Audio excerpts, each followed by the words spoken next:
Mahabharata data del siglo III a.C. y es un extenso texto épico mitológico de la India. Los indios afirman que lo que no está en el Mahabharata no está en el mundo. Y es justamente en esta epopeya escrita a lo largo de un milenio en la que se hace patente la importancia de la lucha entre los seres vivos de esta tierra.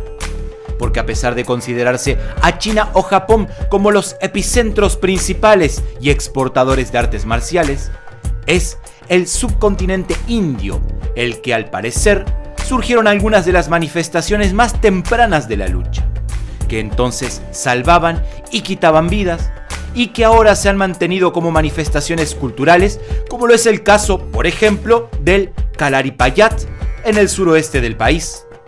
En este top no te voy a colocar al Kalaripayat porque ya te subí un video exclusivo de esa ancestral arte marcial indio. Abajo te voy a dejar un link y arriba, ahora mismo, te aparecerá en las etiquetas también. Prepárate entonces, colócate el protector bucal y los guantes, porque estás a punto de enfrentarte a las 7 artes marciales ancestrales provenientes de India. Número 7. El Barma Kalai es un arte tradicional tamil de presión en los puntos vitales. Se originó en Tamil Nadu, India. Es un componente del masaje tradicional, de la medicina alternativa, de la yoga tradicional y de las artes marciales, en el que los puntos de presión del cuerpo, aquí conocidos como Barman, son manipulados para sanar, causar dolor o daño. La aplicación de curación llamada Vaidyamurai es parte de la medicina Siddha utilizada. Su aplicación de combate se conoce como Adi Murai o Barma Adi Murai, que significa golpe de puntos de presión, y se puede hacer con las manos o con algún arma contundente como puede ser un bastón. Generalmente, se enseña este sistema como una etapa avanzada de la práctica del Adi Murai o Kutu Baritsai en el sur de Tamil Nadu. Los ataques están dirigidos a los nervios, a las venas, tendones, tejidos blandos o ligamentos, órganos y articulaciones óseas. Número 6. El Tang Ta o Ushen Galong es un arte marcial india basado en armas blancas creado en Manipur. Tang significa espada y Ta significa lanza. Otras armas usadas son el escudo y el hacha. Está íntimamente relacionado con el Bansai de Birmania. Ambos pueden ser practicados en 3 diferentes formas: en forma de ritual, de demostración y de combate. El más temprano registro del Tang Ta y su pariente, el Sarik Sarak, data de comienzos del siglo XVII. Practicado por hombres y mujeres, es visto usualmente a través de demostraciones en programas culturales. Número 5. Mala Yudhka es una forma tradicional de lucha de combate originada en el subcontinente indio.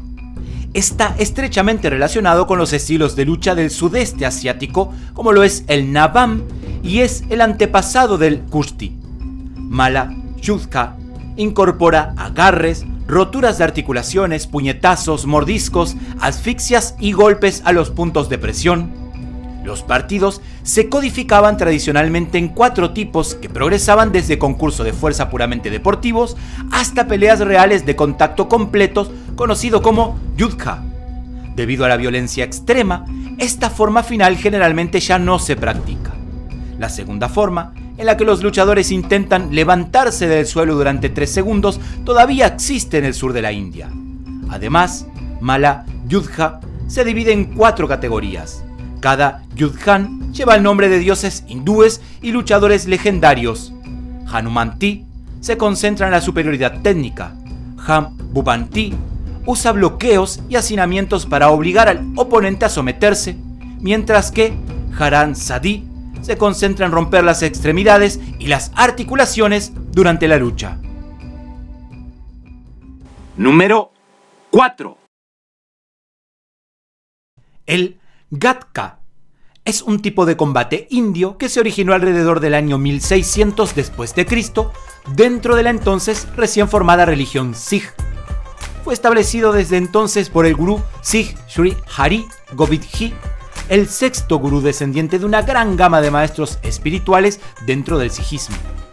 Este tipo de combate fue establecido dentro de un momento crítico de guerra de la invasión islámica en el subcontinente indio. Existen muchos tipos de armas blancas dentro de la práctica que tienen una raíz fusionada de las espadas arábigas y surindias.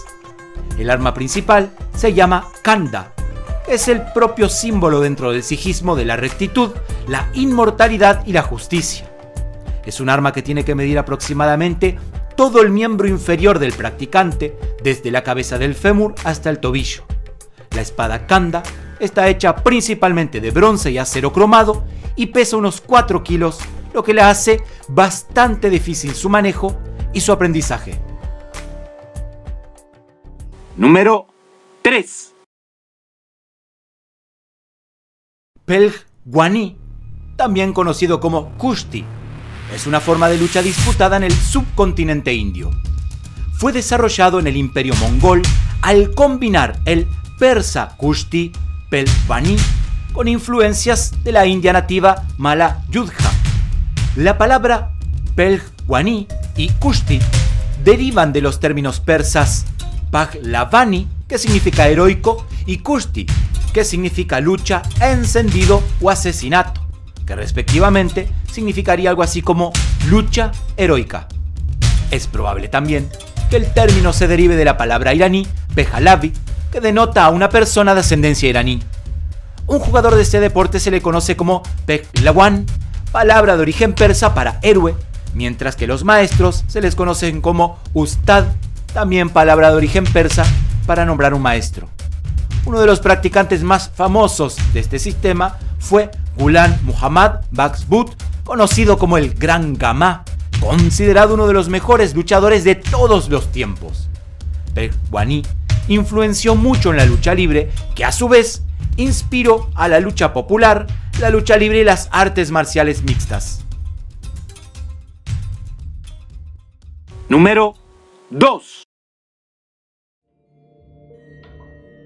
La Gada es una maza. Es el arma del dios Hanuman en Ramayana. Lord Vishnu también lleva una Gada llamada Kaumodaki en una de sus 4 manos. En la epopeya del Mahabharata se decía que los luchadores Bhima, Duryodhana, Jarasandha y Balarama eran maestros de la Gada. En el combate con mazas, Bhima ganó la batalla final contra Duryodhana golpeando su muslo interno. Se decía que tal ataque debajo de la cintura iba en contra de la etiqueta de los duelos de la masa, lo que implicaba un grado de coincidencia en este tipo de peleas.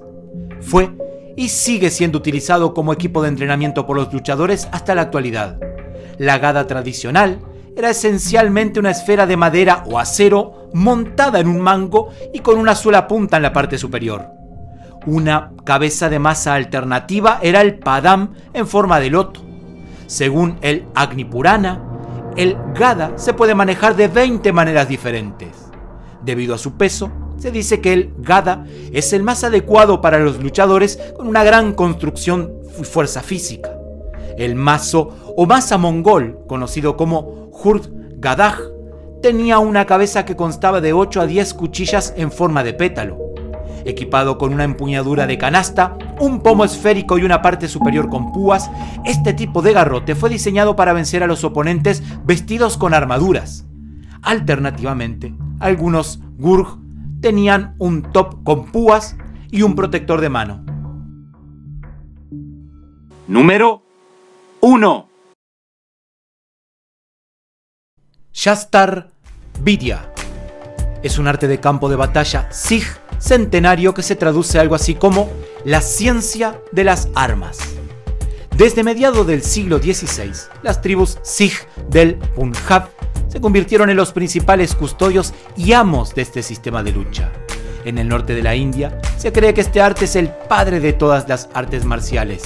Después de las guerras Anglo-Sikh, los nuevos administradores británicos de la India prohibieron el arte a mediados del siglo XIX. La base de Shastar Vidya es un movimiento de 5 pasos que incluye avanzar sobre el oponente, golpear su flanco, desviar los golpes entrantes, tomar una posición de mando y golpear. Como un arte marcial de combate completo, también incluye técnicas de combate armadas y desarmadas, utilizando espadas, garrotes, palos, lanzas, dagas, entre otro gran arsenal de armas. Shastar Vidya es un arte sutil y no se basa en la aptitud, la flexibilidad o la fuerza como los sistemas de luchas tradicionales occidentales. En cambio sí, utiliza posicionamientos tácticos y sobre todo mecánica corporal.